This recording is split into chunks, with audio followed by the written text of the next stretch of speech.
Efésios 4:10. Nós estamos hoje na 76º dia da exposição bíblica Epístola aos Efésios. O tema de hoje é acima de todos os céus. Efésios capítulo 4, o versículo é o de número 10. Diz assim a palavra do nosso Deus: aquele que desceu é também o mesmo que subiu acima de todos os céus, para cumprir, ou em outras traduções, que também poderia ser, para encher, ou para que encha todas as coisas. Obrigado, pode passar. Paulo, ao descrever a encarnação de Cristo e a sua descida às regiões inferiores, no caso o Hades, e a sua exaltação, torna ao assunto que já havia falado no capítulo 1, no versículo 10, versículo 21 e 23, quando fala que o propósito é reunir tudo em Cristo, que Cristo seja o cabeça em tudo, e que em tudo se cumpre Cristo, né? Todas as promessas se cumprem em Cristo. Então Paulo volta a esse tema da exaltação do Senhor, que todas as coisas se cumprem e se completam em Jesus Cristo, pois Ele é o cabeça. Nas palavras de Champlin, eu digo, Cristo está conduzindo tudo à restauração, à perfeição, à unidade, dispensando universalmente a sua graça, tal como agora o faz na sua igreja, onde os seus dons são dispensados. Perceba, Paulo, dentro desse contexto da unidade, ele diz então, aquele que desceu, falando da encarnação de Cristo e também na sua descida às partes inferiores, que é o Hades, é o mesmo, veja só, é também o mesmo que subiu. Perceba isso aqui, a palavra aqui desceu, conforme nós já vimos, significa descer de um ponto mais alto para um ponto mais baixo, e metaforicamente também significa ser lançado ao estágio mais baixo da miséria e vergonha. E Jesus viveu essa questão aqui desse estágio de miséria e vergonha. Quando Jesus desceu aqui na terra em forma humana e ele foi entregue na cruz, ele viveu esse estado de miséria e de vergonha, porque ele tomou a nossa posição, e a nossa posição era de vergonha, era de miséria por causa do pecado. E Cristo, então, ele se submeteu a essa situação. Então veja, o próprio Senhor Jesus tinha dito que ninguém tirava a sua vida, mas ele mesmo entregava voluntariamente. Está escrito em João, capítulo 10, versículos 17 e 18, quando Jesus falou, olha, esse mandamento eu recebi de meu Pai, por isso que o Pai me ama, porque não é vocês que tiram a minha vida, é os homens que tiram a minha vida, é eu que estou entregando a minha vida voluntariamente, mas depois eu tornarei a tomá-la. Então a questão de Cristo ter se entregado à vergonha da cruz é uma causa intencional, era uma causa de propósito, de fato, propósito estabelecido por Deus, ele estava cumprindo aquilo que já havia pré-ordenado Deus desde os tempos eternos, até porque o plano da salvação não vem da terra, ele vem do céu, é por isso que o véu se rasga de alto a baixo, porque o plano da salvação vem de Deus para os homens, tá certo? Então a razão da encarnação, da vergonha na cruz, da descida no Hades e da exaltação de Cristo, cumpre o cronograma divino do plano de Deus. Então tudo que está acontecendo está no cronograma divino. O tempo da manifestação de Cristo, o tempo em que ele veio na terra, o tempo em que ele morreu, o tempo que ele ressuscitou, desceu no Hades, está à destra do Pai, estamos aguardando a sua vinda, glória a Deus. Tudo isso cumpre um cronograma que Deus já pré-ordenou na eternidade. Então tudo que está acontecendo está devidamente no tempo de Deus, o tempo que nós chamamos o Kairos de Deus, que é o tempo exato, o tempo perfeito. No grego tem dois tempos, o Chronos, que alguns chamam de Cronos, e o Kairos. O Cronos vem de cronologia, tá certo? O tempo que nós vivemos aqui, dias, meses, segundos e tal.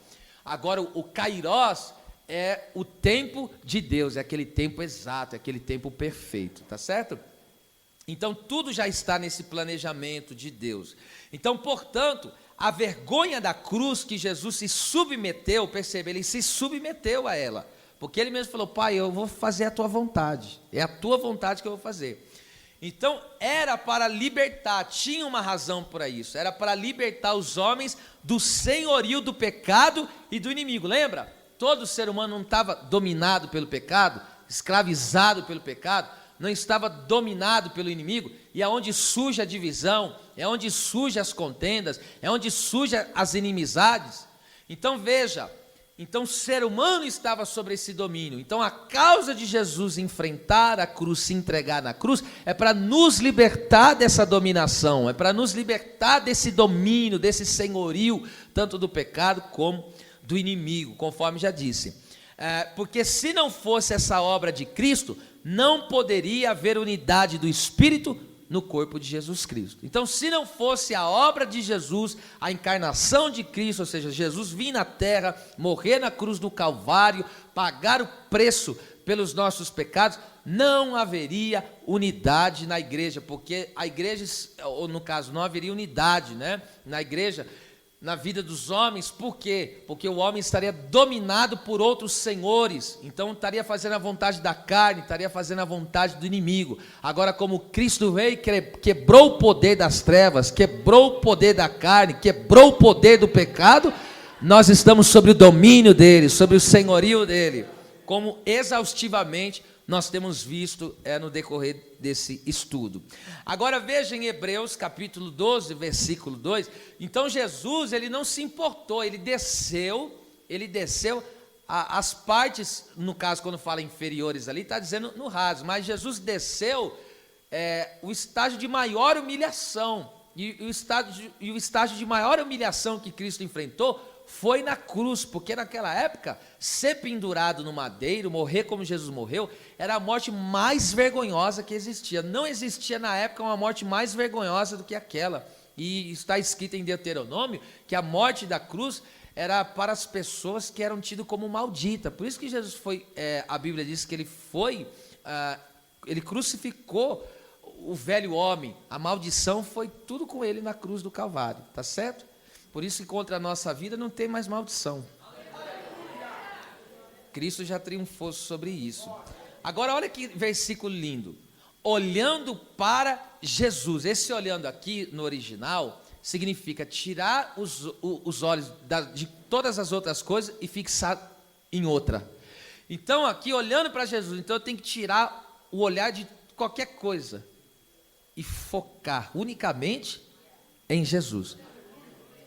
Porque ele é o autor aqui é capitão e consumador é aperfeiçoador, então fica assim, capitão e aperfeiçoador da fé, o qual pelo gozo que lhe estava proposto, ou seja, já estava preparado para ele, aqui que está, suportou a cruz. Esse suportar aqui, hipomeno no grego, sabe o que significa? É alguém que está aguentando, está tomando pancada e está aguentando.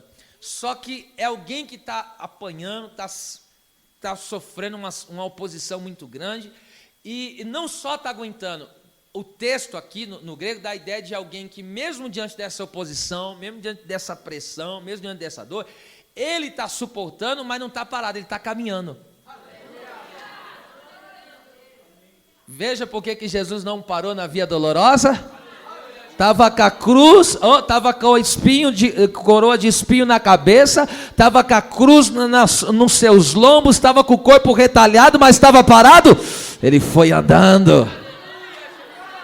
Então mesmo, vai a aplicação aí, vai. Então mesmo diante dessa luta que você está enfrentando, continua, suporte, vai adiante. Era bachéria.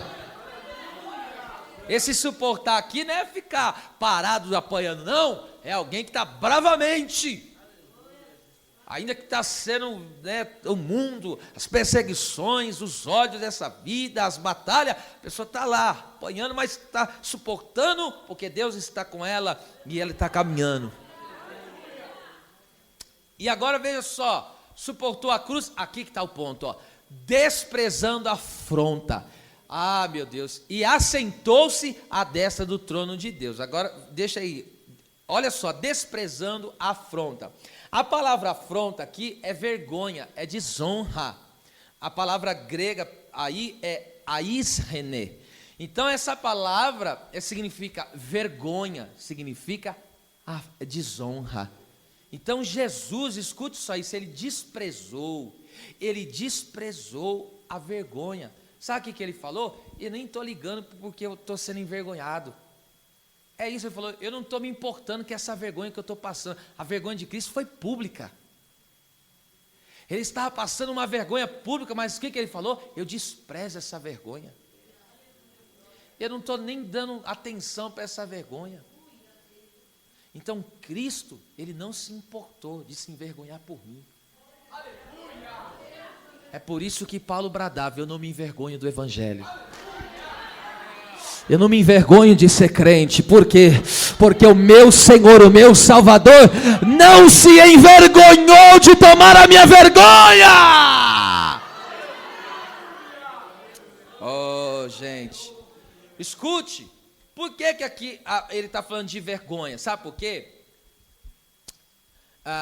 Jesus não fez caso da vergonha, conforme já disse. Por que ele está falando de vergonha aqui? Porque expuseram o seu corpo nu publicamente. Você vai ver isso em João 19, 23 e 24. Tiraram as vestes dele. Ele ficou, como para os irmãos entenderem, só como se fosse uma parte, só tampando essa parte íntima aqui só.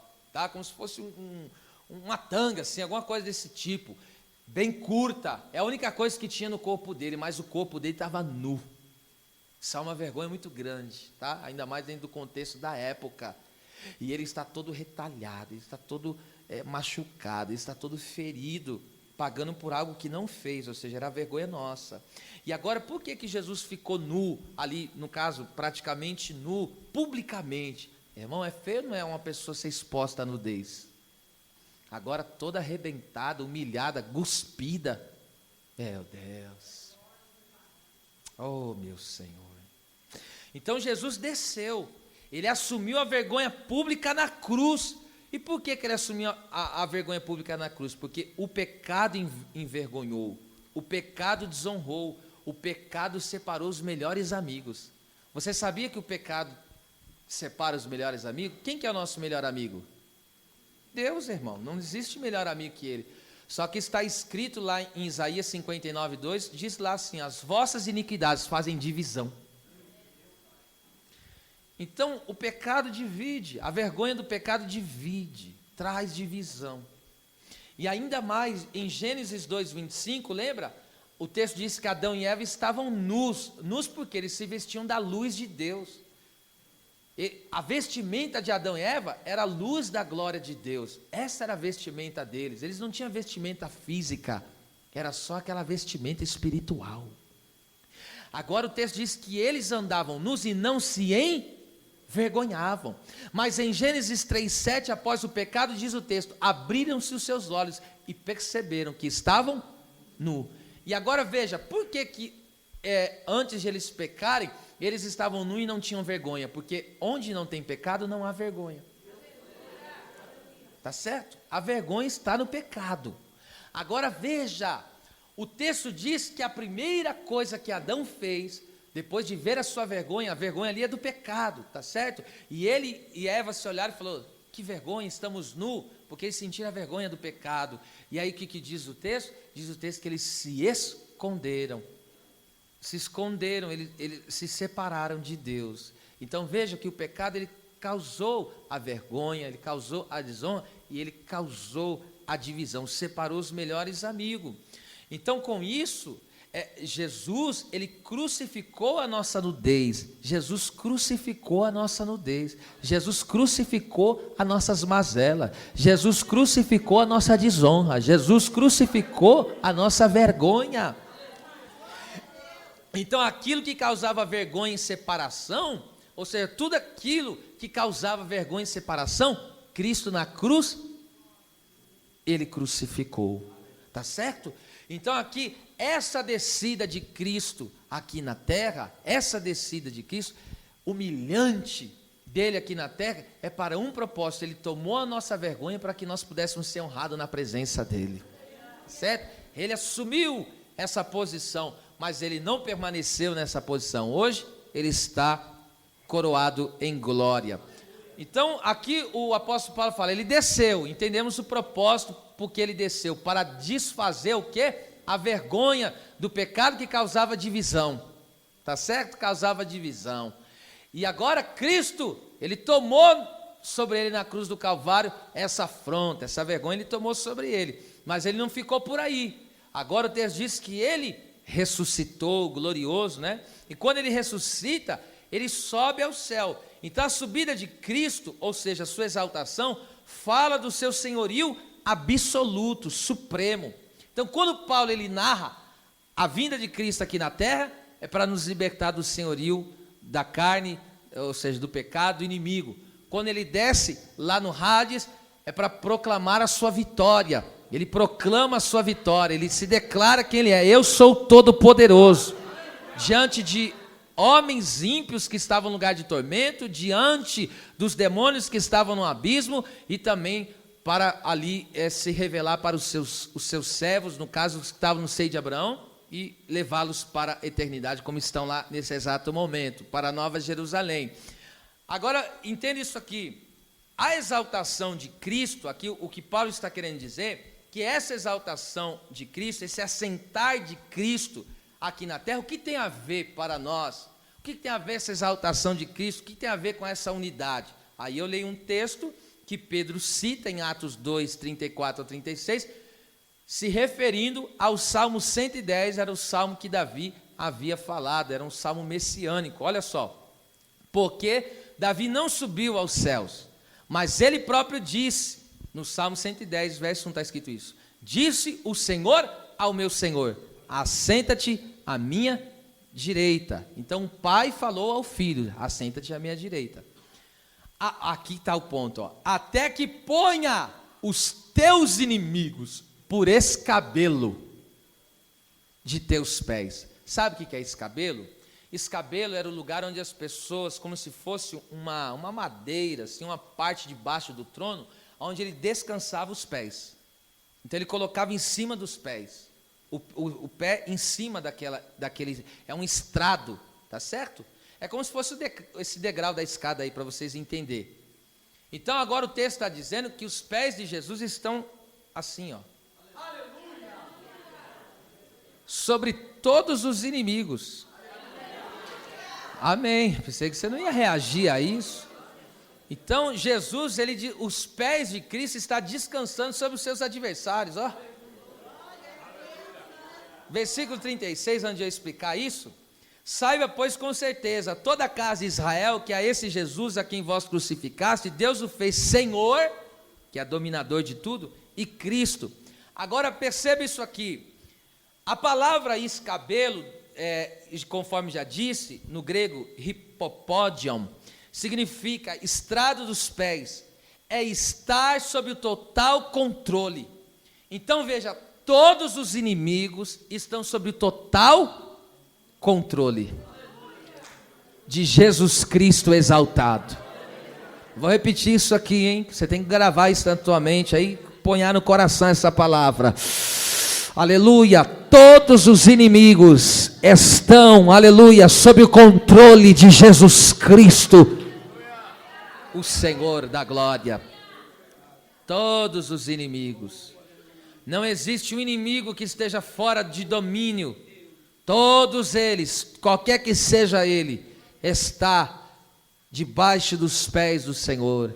O Senhor põe os seus pés, porque essa palavra, escute, essa palavra foi tirada da prática dos conquistadores nos tempos antigos, de colocar os seus pés sobre o pescoço de seus inimigos vencidos. Isto é, aquilo, no caso o pecado, ou aqueles, ou seja, os demônios, aqueles que causavam divisão, estão derrotados por Cristo. Todos aqueles que causavam, todos aqueles que promoviam a divisão, estão debaixo dos pés do Senhor que está sentado sobre o trono. Aleluia, a igreja que continua contemplando o Cristo exaltado, a igreja que serve ao Cristo exaltado, a igreja que proclama o Cristo exaltado, a igreja que adora o Cristo exaltado, aleluia, ela proclama, ela exalta, ela glorifica a esse Cristo, porque esse Cristo está exaltado, esse Cristo tem todos os inimigos debaixo de seus pés. Então para Cristo não tem a carne, para Cristo não tem o pecado, para Cristo não tem o diabo, para Cristo não tem, todos os inimigos estão debaixo dos seus pés. Ele colocou o pé dele e fala: tá aí, ó, só faz o que eu deixo, só faz o que eu permito, só vai onde eu deixo ir. Então veja que há um controle tremendo do nosso Cristo, tá certo? Então veja, tudo aquilo que promovia divisão está debaixo dos pés de Cristo. Então quando nós estamos em Cristo, é por isso que a gente prevalece sobre qualquer divisão, porque o nosso Cristo já venceu esses inimigos. Aí eu pergunto para você, qual é o inimigo que está dividindo a tua casa? É o vício? Está debaixo dos pés de Jesus Cristo. Qual é o inimigo que está dividindo a tua família? A rebeldia do coração de um filho? Ou seja, a rebeldia de um coração de um pai, de uma mãe que não quer se converter? Enfim, ou vice-versa.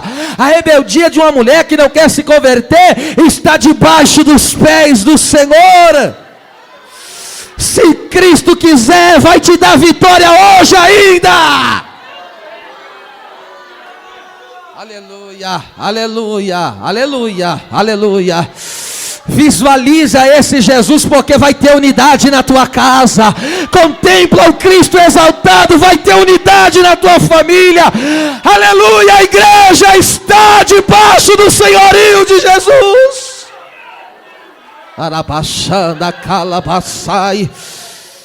Diga forte comigo, com a mão direita levantada, isso é profético. Diga: os inimigos que promoviam a divisão estão todos derrotados debaixo dos pés do meu Salvador. Se é verdade, adore o Salvador.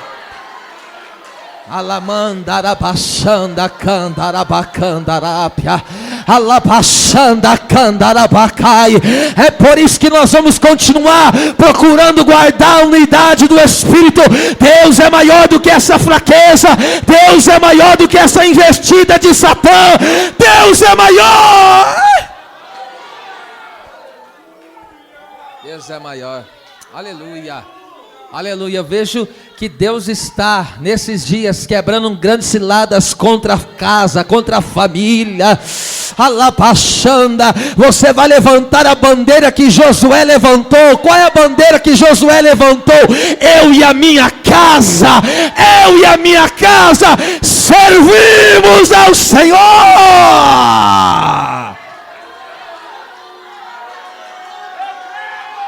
Aleluia. A bandeira do Evangelho vai ser o estandarte na tua casa.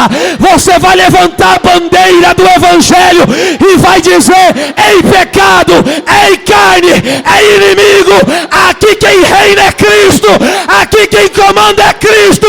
Tu estás debaixo dos pés.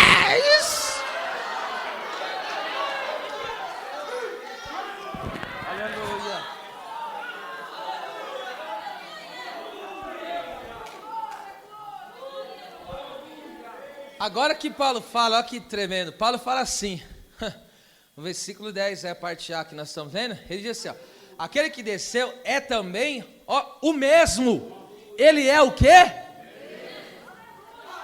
Ele é o mesmo, ele não mudou. Meu Deus, que revelação linda. Ele é o mesmo. Paulo está dizendo, ó, ele é o mesmo. Jesus é imutável. Os tempos mudam, as estações mudam. O céu e a terra mudam. Tantas coisas estão mudando, mas tem uma coisa que não muda. Tem alguém que não muda. Aleluia. Jesus, ele é imutável. Veja, Hebreus. E por que ele é o mesmo? O que tem a ver com a unidade? Sempre eu estou repetindo isso para você entender, tá? O contexto que ele está trabalhando é a unidade. Então, o que tem a ver? Jesus é o mesmo? O que tem a ver com a unidade? Tem a ver isso aqui, ó. Jesus Cristo é o mesmo ontem e hoje, eternamente. Pede isso aqui. Jesus Cristo é o mesmo? Ele é o Criador de todas as coisas. Ele é o mesmo? É o que salva. E será? Reinará por toda a eternidade. Ele não muda, ele continua sendo quem ele é. Agora veja o que o escritor aos Hebreus está dizendo. Ó. Não vos deixei levar ou ser carregado. Aqui a palavra levar é carregados, né? Ou envolvidos em redor por doutrinas várias e estranhas. Já está dizendo tudo, ó, estranha, desconhecida. Você sabe que doutrina é todo o ensino de Jesus, tá? Isso é a doutrina. Porque bom é que o coração se fortifique com graça, só até aí. Agora veja isso aqui comigo. Oh, que coisa tremenda isso aqui. Aqui com o escritor aos Hebreus, quando ele está dizendo, ó, não seja levado, carregado, envolvido por doutrinas estranhas, várias, ó, você vê, várias. Então você vê que há muita falsa mensagem. Tem pessoa que parece pregador de Deus, parece que está pregando a palavra de Deus, mas você vê que na mensagem dele não está Deus naquele negócio. Porque não tem embasamento bíblico. Até parece que ele está pregando, mas em vez de ele, perceba, tem pessoas que eu já vi pregando, já vi até companheiros, né, pregando, não foi nem maldade, errou, acabou colocando um irmão contra o outro, porque usou erradamente a palavra do Senhor, e aquilo promove divisão. Aquilo promove divisão, tá certo? Porque aqui, ó, percebe isso aqui, por isso que a gente tem que sempre estar na palavra, nunca, é isso que eu digo, nunca falar o que eu acho, o que eu penso, é só transmitir o que está escrito, entendeu? A função do ministro não é colocar palavras suas, é só você falar, às vezes com outras palavras, mas só falar o que está escrito aqui. Essa é a nossa função, não pode inventar.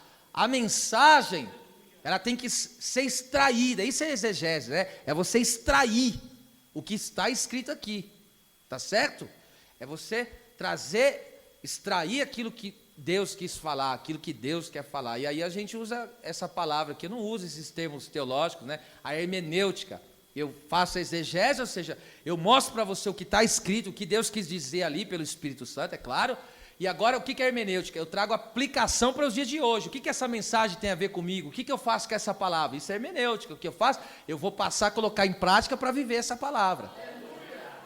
Amém, glória a Deus. Então, entenda isso aqui comigo, que coisa maravilhosa. Quando ele fala que Jesus é o mesmo ontem, hoje, eternamente, ele falou, ele é imutável, ou seja, ele não muda e nem a sua palavra. A palavra de Deus é a mesma, ela não muda. A palavra não muda, gente. E como a palavra não muda, por isso que ele está dizendo aí, ó, Jesus Cristo é o mesmo, ele é o mesmo, a sua palavra é a mesma. Então por que vocês estão vindo com doutrina estranha? Por que vocês estão vindo com a palavra que, em vez de promover edificação, promover unidade, promover amor, está promovendo grupinhos no meio da igreja? Entende, divisão? Então Jesus é o mesmo. Amém. Veja isso aqui. Então toda doutrina, perceba isso aqui. Toda doutrina é centrada em Cristo. Repete isso comigo. Eu não quero ser cansativo, mas repete isso comigo. Toda doutrina é centrada em Cristo. Então todo ensinamento bíblico, quem que é o centro dele? Cristo. Por quê? Porque ele é o cabeça. Agora o problema, qual que é o problema? Sendo assim, as doutrinas estranhas visam o quê? Descentralizar a Cristo, resultando assim na divisão. Então, quando eu descentralizo Cristo do centro e coloco, vamos supor, o homem no centro, aí vai acontecer Babel. O homem era o centro, o que deu? Confusão. Eles trabalhavam numa edificação, um falava uma coisa, outro entendia a outra, não falavam a mesma língua mais. E aí aconteceu o quê? Não entendo o que você fala, aí, enfim, ficou com o outro ficou com o outro, no fim a obra parou. Então, o que eu quero que você entenda aqui, se a pregação for centrada na pessoa humana, por isso que a pregação não pode ser como a gente chama antropocêntrica. A palavra vem de anthropos, que é homem, e cêntrica é centro. Então, a mensagem não é centrada no ser humano. Então, você não pode ser o centro da tua casa. Então, o centro da minha vida, o centro da igreja, o centro da minha casa, o centro da minha empresa, quem tem que ser? Jesus Cristo. É isso aí! Então, quando nós chegamos a esse entendimento, que todo ensinamento tem que levar para onde? Para Cristo, porque Ele é perfeito, Ele não tem falha. Aleluia! Então, quando uma família, entende? Quando um casal, quando um pai, quando um filho, quando um trabalhador, quando um patrão, ele entende que tudo verte em Cristo, tudo termina em Cristo, tudo começa em Cristo, tudo é Cristo. Aí vai virar o céu, filho. Entende? Aí as coisas vão ser, ou seja, a vontade de Deus vai ser feita, porque Jesus nos ensinou o que é fazer a vontade do Pai. Agora veja aqui qual é a recomendação. Então nós temos que tomar cuidado com isso, por isso que eu digo, tá certo? Um dos irmãos nossos que vem aqui, que eu gosto muito, que eu ouço ele, e se deixar eu trago ele toda semana, é o Miranda. O Mirandinha. Para os íntimos, é Mirandinha. Ô angolano tremendo. Para a glória de Deus, estou falando porque ele não está aqui, ele não sabe disso. Porque ele só prega evangelho, ele só prega a Bíblia. Eu gosto por quê? Porque eu sou da mesma linhagem. E quando vocês ouvem ele, vocês não estranham. Por quê? Porque estão habituados a ouvir isso. Entende? Porque é uma mensagem que leva a pessoa para quem? Para Cristo. Se nós não caminharmos para Cristo, se Cristo não for o centro, não tem unidade, não existe como acontecer unidade, não tem como haver paz, haver harmonia, não existe, entende? Então é por isso que a questão aqui não é o que o homem pensa, não é o que o homem acha, não, é o que Cristo pensa, é o que é Ele, tá certo? Então nosso estilo de vida, toda a nossa vida é pautada na pessoa de Jesus. Então toda pregação, todo ensinamento, ele sempre tem que estar centrado na pessoa de Jesus Cristo. Tá certo? Tudo. Qualquer pregação que você for ministrar, algum aspecto da vida, por exemplo, quando você vai pregar, você vai instruir, vai falar sobre a pessoa conquistar, vai falar sobre a pessoa vencer, todo um exemplo qualquer, né? Você tem que centrar a conquista, a vitória em quem? No esforço próprio humano? No esforço de quem? No mérito de quem? De Cristo. Ou seja, você tem que ensinar para a pessoa que ela não é a última bolacha do pacote. Como diz aí, as pessoas não gostam de Coca-Cola, viu? Mas diz a última Coca-Cola do deserto. Então, o ser humano tem que entender que ele não tem mérito. Todo o nosso mérito está em Cristo. Por isso que Paulo falou, se eu tiver que me gloriar, eu vou gloriar numa coisa, na cruz de Jesus Cristo. Tá certo? Aí, olha aí o que o texto diz, que coisa maravilhosa e linda. Eu amo Jesus, a minha vida é essa. Se eu não falar de Jesus, eu morro. Aleluia, a minha vida é essa. Fui constituído pregador do Evangelho. Eu falo só de Jesus mesmo. Aleluia. Então fortifica, aí o que ele diz? Mas fortifica, voltando aí o versículo 10 lá, 12, 10. Aí ele fala, então em vez de as pessoas estarem se rendendo a ensinamentos estranhos, entende? Ensinamentos, palavras estranhas, Jesus não mudou. O ensinamento de Cristo sempre vai trazer a unidade. Então tudo aquilo que me traz separação, divisão, me distancia do meu irmão, Deus já não está nisso, entende? Tudo aquilo que separa, tudo aquilo que divide, então Cristo já não está nesse negócio, aí vamos pegar, aí a pessoa pega no meio da congregação, aí está lá, aí teve uma questão, isso aqui está vindo aqui no meu coração, eu vou falar agora. Aí de repente já teve um processinho com alguém, e de repente viu, aí tem aqui, aí passa a ter um negocinho com a pessoa que tem, se não tratou, precisa resolver, isso pode impedir a tua salvação. Aí, de repente, porque viu a pessoa falar, não vou sentar aqui não, procura outro lugar. Opa, se eu não consigo ter comunhão com o meu irmão, eu não estou no comando de Cristo. Que tipo de mensagem que você está ouvindo, hein? Que tipo de pregação que você está sendo ministrado? A pregação do Evangelho é perdão, é amor, é graça, é... Vamos lá. Ele é o mesmo. Então, perceba, bom é que o coração se fortifique com graça, ou seja, a graça de Cristo manifesta, revelada na sua palavra, torna a igreja firme, torna a igreja constante, porque é enraizada na doutrina, no ensino de Cristo Jesus. Eu e você estamos enraizados na sã doutrina do Senhor, aleluia, glória a Deus. Vamos lá, vamos para a conclusão, parte B do versículo 10b, senão vou fazer que nem ontem na palestra, vou pregar quase 2 horas. Meu Deus, haja graça. Olha lá, então aquele que desceu também é o mesmo que subiu. Agora olha o que diz o texto, ele não simplesmente subiu, subiu acima de todos os céus para cumprir todas as coisas.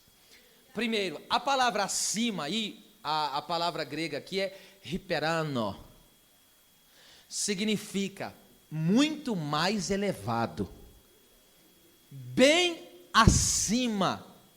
Então Jesus não foi simplesmente exaltado, mas o trono dele está incomparavelmente, não tem comparação, é incomparavelmente acima de todos. Então o trono do nosso Senhor, ou seja, o governo de Cristo, ele é incomparável, ele está acima de todos. E veja só, percebe, ele não só foi exaltado, o texto está dizendo o quê? É muito além, é muito mais. Ou seja, o que o Paulo está querendo mostrar aqui é que não tem comparação. A forma em que Cristo está elevado, não tem comparação. Por quê? Porque ele é Deus.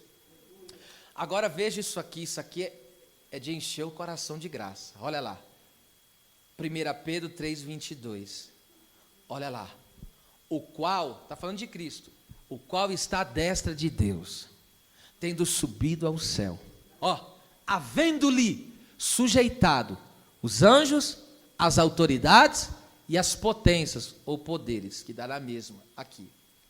A palavra sujeitado, escute isso, é hipotasso, significa submeter, render ao controle de alguém. Olha lá, submeter, render ao controle de alguém. Então, quando fala que Cristo está no mais alto e sublime trono, na mais alta posição, incomparavelmente, Jesus está acima. E agora ele está dizendo, olha só, que ele sujeitou, ou seja, está rendido, está ao controle dele. Tanto aqui, aí o Pedro fala o quê? Então, todas as coisas estão sob o controle de Cristo, quer seja no céu, quer seja na terra, quer seja debaixo da terra. Ele tem o controle de anjos e demônios. E não tem um anjo no céu que não esteja curvado diante do Senhor. Não tem um demônio que não está debaixo do senhorio do céu. Não tem. Eu quero que você entenda uma coisa, os espíritos malignos não fazem o que querem, o dia que querem, a hora que querem. Por isso que o Senhor Jesus falou, o Satanás me pediu, veja o que ele falou, para se ir andar. Ele fez o quê? Porque ele não pode fazer o que quer. Glória a Deus por isso, né, irmão? O domínio está na mão do nosso Deus. Você pensa que faz o que quer da tua vida? As coisas que acontecem na sua vida é só quando Deus permite acontecer. Que coisa tremenda. Então Jesus, ele tem o controle de anjos e demônios, e autoridades terrenas, que são os governos da terra, essas são as autoridades, ou as autoridades espirituais, ou poderes espirituais, por exemplo, feitiço, magia, bruxaria, esses são os poderes espirituais. Ou os terrenos, qual que é os poderes terrenos? Tem muitos, eu vou falar só de 3 bem rapidinho. O vírus é um poder. O dinheiro também é um poder. A comunicação é um poder. Por exemplo, o vírus é um poder. Tem um poder de separar pessoas, entes queridos. Não separou aí nessa pandemia? O vírus não separou? Tem poder. Por exemplo, o dinheiro também é um poder. O dinheiro é um poder. Porque através do dinheiro você compra reinos, você compra pessoas, você compra posição. É um poder. Você pode usar tanto para o bem como para o mal. Por exemplo, eu posso usar o dinheiro para promover o bem, é um poder. Outro poder, a comunicação, a mídia. Veja só, você tanto pode usar esse poder para o bem como para o mal. Você pode noticiar uma notícia mentirosa. Está usando o poder da comunicação para o mal. Só que também você pode usar para o bem, para pregar o evangelho. Por exemplo, veja como a comunicação é um poder muito grande. Como que alguém, irmão, eu estou aqui no Brasil, como que alguém do Japão, se eu estivesse transmitindo, estaria me ouvindo? Isso é um poder tremendo. Então eu estou te explicando o que é poder. Então quer seja poderes espirituais ou poderes terrenos, está tudo no controle de Jesus Cristo. Então, ou seja, Cristo está, escute isso, Cristo está incomparavelmente acima de todos. E esta é a razão de Paulo cantar. Olha que Paulo canta, já que Cristo, perceba, Cristo está muito mais, ele está incomparavelmente. Então, ele sujeitou, está tudo sob o controle dele, quer seja anjos, quer seja demônios, quer seja autoridades espirituais, quer seja autoridade terrena, quer seja poderes da terra. Lembra que eu falei aqui da feitiçaria? Por exemplo, o inimigo não fez uma feitiçaria contra Israel? O Balaque não contratou Balão, faz uma mandinga, faz uma macumba, e a macumba pegou em Israel? E por que não pegou? Porque está todo no domínio de Deus. Deus tem o poder, filho, tá certo? Está tudo submetido a ele. Aí o que Deus fez? Quando o inimigo falou, coloca uma maldição, uma bruxaria, Deus trocou a palavra na boca daquele homem e foi bênção. Levanta a mão que agora estou mandando uma profecia para ti aí agora, em nome do Senhor. Aquilo que era contra, Deus está fazendo ser ao teu favor. Aquilo que era para ruína, vai ser para bênção. Aquilo que era para desgraça, vai ser para graça. Agora entende aqui porque Paulo canta, olha lá, olha o que Paulo canta, Romanos 8,35, qual é o cântico dele? Oh meu Deus, olha o cântico dele, quem nos separará? A palavra separará é dividirá.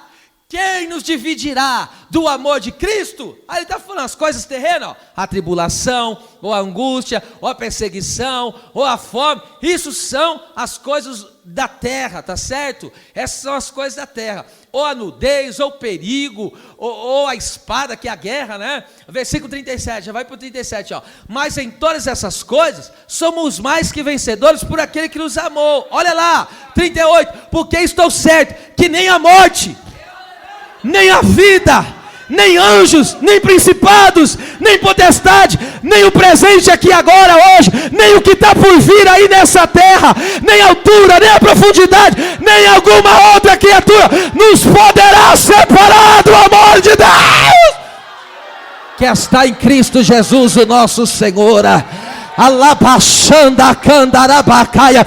O vírus não pode te separar do amor do Senhor. Aleluia. As lutas dessa vida não podem te separar de Cristo. Meu Deus. Agora escute. A gente tem que entender, ninguém pode nos separar, nós somos um corpo. A igreja está o quê? Unida. A igreja é um corpo. Aí eu pergunto, vamos lá supor, aí o que aconteceu? Um crente, Deus permitiu, era o tempo dele. Por que eu digo que é o tempo dele? Vou fazer uma pausa aqui para te explicar. É como Tiago, Atos 12, Tiago e Pedro. Os dois foram presos, tá certo? O Tiago foi morto à espada. Por que foi morto à espada? Porque o tempo dele chegou. Agora Pedro, Deus mandou o anjo e libertou ele da prisão. Por que Deus tirou ele da prisão? Porque o tempo dele não tinha acabado. Então nós só estamos cumprindo o tempo aqui. Não sei quem vai primeiro, quem vai depois, mas nós só estamos cumprindo um tempo. A morte pode nos separar? A gente vai continuar unido mesmo depois. Pelo amor de Deus. Aleluia. E por que a gente vai continuar unido? Porque nós somos um corpo. Aleluia. Tem gente do corpo que já está lá em cima, outros estão aqui embaixo, mas a realidade é essa: não tem ninguém capaz de nos separar. Aleluia. Aleluia. Aleluia. Canda, xanda, candarabacala, súria.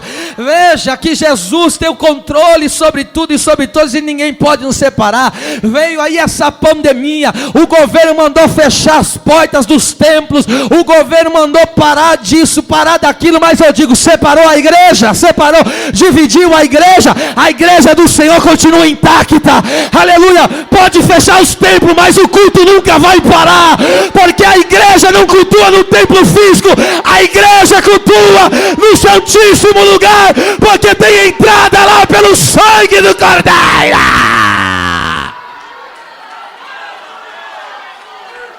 Aleluia. Alabaracala cantarabachanda candarabacaia, alabachanda calabasterca, alabachanda. Essa luta não pode te separar, esse problema não, pastor, eu estou me sentindo fraco. Deus vai te fortalecer. A luta está difícil, estou com problema, desemprego, é tanta luta, Deus vai te dar vitória. Você é vencedor. É mais do que isso. Que negócio que é esse? Por causa da prova quer parar de cultuar? Você é a igreja, rapaz. Nada pode separar. Aí eu digo para você, o que é a única coisa que separa? Lembra do começo que separa os melhores amigos? Nem a morte nos separa, mas o pecado separa. Está entendendo aí a questão? Então, meu amado e minha amada do Senhor, aleluia, continuemos grudados um no outro. E se o teu irmão que está do teu lado se sentir meio para baixo, diga: caminha mais uma milha, filho, porque já estou vendo. Laxanda candarabacaia. Já estou vendo o Senhor. Já estou vendo o Senhor vindo. Aleluia. Falta pouco para nós chegarmos. Falta pouco.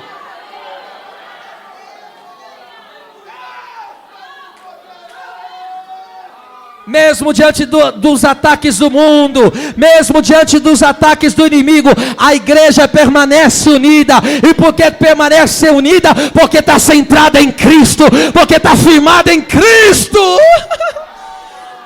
Espírito Santo, eu te glorifico por esta palavra. Glória a Deus, glória a Deus.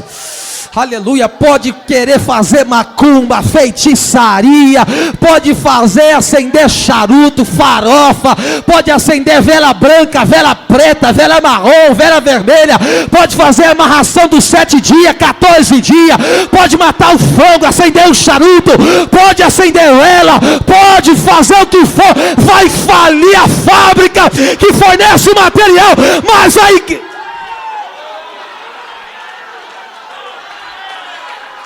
Aleluia.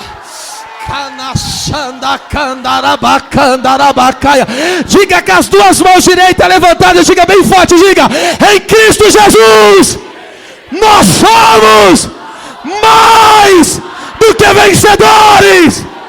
Recebe essa unção, recebe essa unção, recebe essa unção, recebe essa unção, recebe essa unção, recebe essa unção. Aleluia.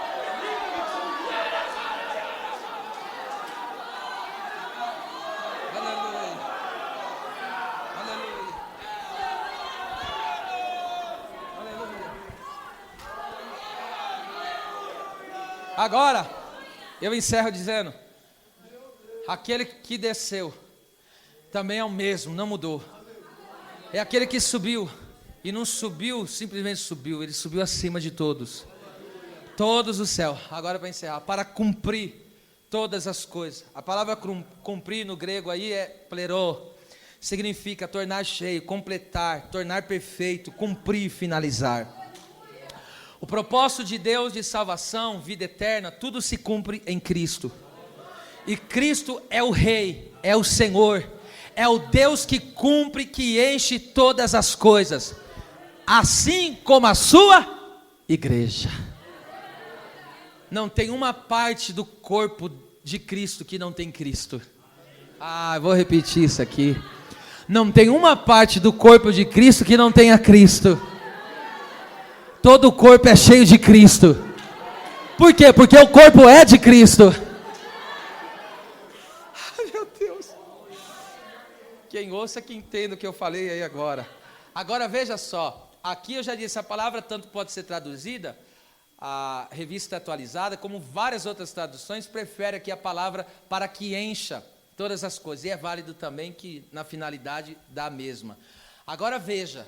Olha lá, para encher todas as coisas. Veja só. Então, esse nosso Senhor Jesus, nele se cumpre tudo, e é Ele que completa tudo, é Ele que finaliza tudo, é Ele que torna tudo perfeito, assim como na sua igreja. Agora, olha a declaração de Jeremias. Gente, não tem como não, eu fico boquiaberto, eu me dobro, eu falo, meu Deus, eu fico no chão, eu me prostro totalmente. Olha só, Deus dizendo, usando Jeremias, sou eu apenas Deus de perto, diz o Senhor, e não também Deus de longe? Esconder-se alguém em esconderijos, de modo que eu não o veja? Diz o Senhor, porventura, não encho eu os céus e a terra? Diz o Senhor. Nesses 2 versículos que nós lemos, nós temos 3 atributos de Deus incomunicáveis. Pastor, me explica isso. O senhor usou agora uma palavra mais técnica, eu te explico. Atributos incomunicáveis são os atributos que Deus não comunica a ninguém. Existem atributos comunicáveis, que é o que Ele comunica, Ele compartilha. Por exemplo, o amor é um atributo de Deus. Deus é amor. Deus não compartilhou conosco o seu amor? Então esse atributo Ele compartilhou. Por exemplo, Deus é a paz. Então Ele compartilhou conosco a sua paz. Então esses são, Deus é generoso. Então Ele compartilhou conosco a sua generosidade. Por que você é generoso? Porque Deus é. Certo? Agora existem atributos, eu vou falar um que não está aqui no texto. Por exemplo, Deus é presciente. O que é presciente? Que sabe do dia de amanhã se ele ter chegado. Por exemplo, o dia de amanhã a gente não sabe se vai ter, mas Deus já está lá. E Deus já viu até o fim desse dia. Certo? Então esse atributo ninguém mais tem, só Deus tem. E Ele não comunica para ninguém. Agora nesse texto aqui eu tive que falar tudo isso para me te explicar esse texto. Que Jesus enche tudo. Aqui nós temos 3 atributos nesse texto. 3 atributos, quais são eles? A onisciência, a onipresença e a onipotência. E eu te explico quais são. Veja só. Quando ele diz aqui, ele começa, volta aí ao versículo 23. Quando ele diz, não sou eu Deus de, como diz, não também sou eu Deus de longe, ele falou, sou Deus apenas de perto. O que ele está dizendo? Você acha que eu só alcanço aqui? Você acha que a minha presença só alcança aqui? Então o que ele está dizendo? Quando ele fala, eu sou Deus de longe, eu sou Deus de perto e de longe é a mesma coisa? Significa que Deus está em todos os lugares ao mesmo tempo. Entende? Ao mesmo tempo que Deus está aqui, Deus está em todos os lugares ao mesmo tempo. Como explicar isso? Não tem explicação. Ele é Deus. Deus está em todos os lugares ao mesmo tempo. Tá certo? Deus está. Agora veja só, que coisa também. Então, Ele é onipresente, Ele está em todos os lugares ao mesmo tempo. Deus também, Ele é onisciente. O que é onisciente? Essa aqui é o atributo de Deus, esconder-se-ia alguém em esconderijo, de modo que eu não veja. Ou seja, ninguém é capaz de esconder nenhum pensamento, nenhuma intenção do coração de Deus. Deus conhece todos os pensamentos. Perceba só isso aqui, um dado. A gente, para falar, tem que fazer o que primeiro? Pensar. Ninguém fala sem pensar.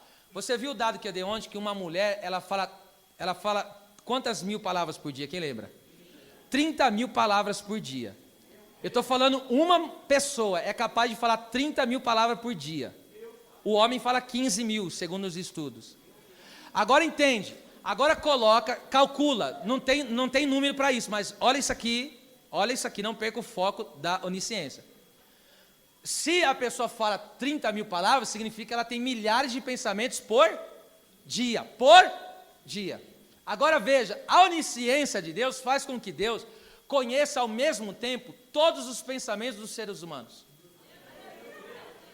E detalhe, existem bilhões de seres humanos, agora calcula, bilhões de seres humanos com milhares de pensamentos por dia. Que cálculo que a gente vai ter? Não tem cálculo. Não há calculadora que ache o cálculo. Por quê? Tem pensamentos de homens, tem pensamento de demônios, e ele tem pensamento de anjos, ele conhece todos. E detalhe, me explica isso ao mesmo tempo. Aí Deus está dizendo, você acha que tem alguma coisa para esconder de mim?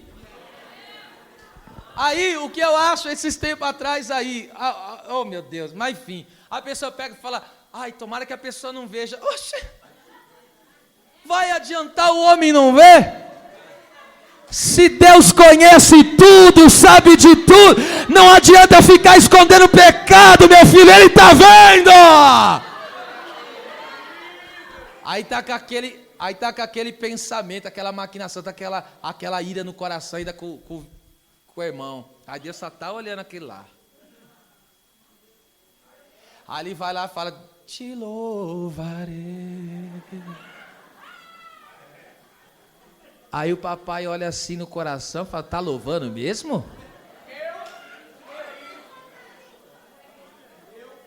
Devia ser essa, chorarei, me arrepender. Diga glória a Deus.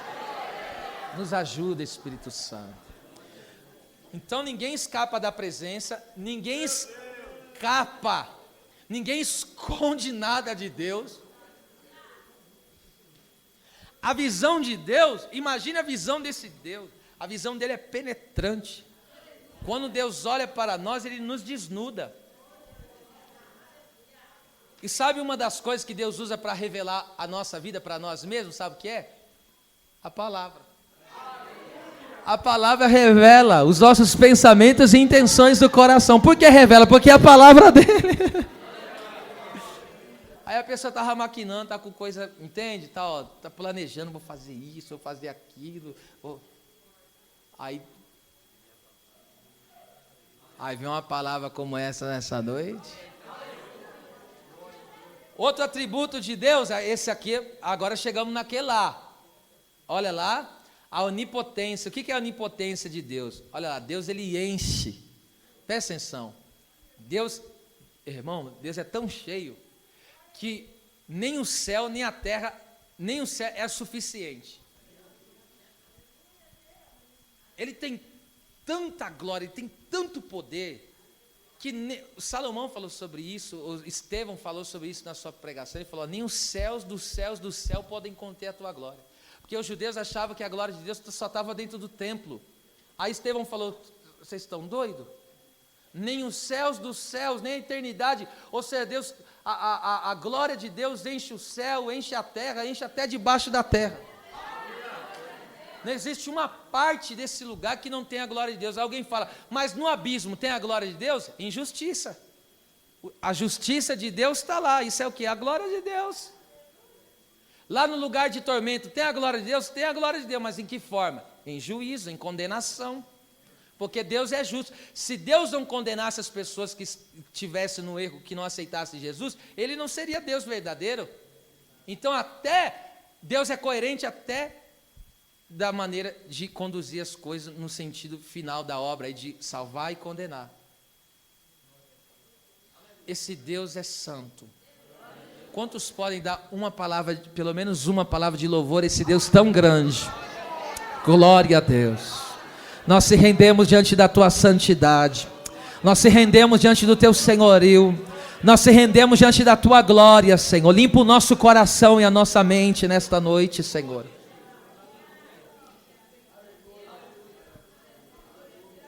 Então, esse Deus que eu acabei de falar, que cumpre todas as coisas, esse Cristo que cumpre todas as coisas, que enche todas as coisas, é o Deus vivo que tem aperfeiçoado a sua igreja em unidade.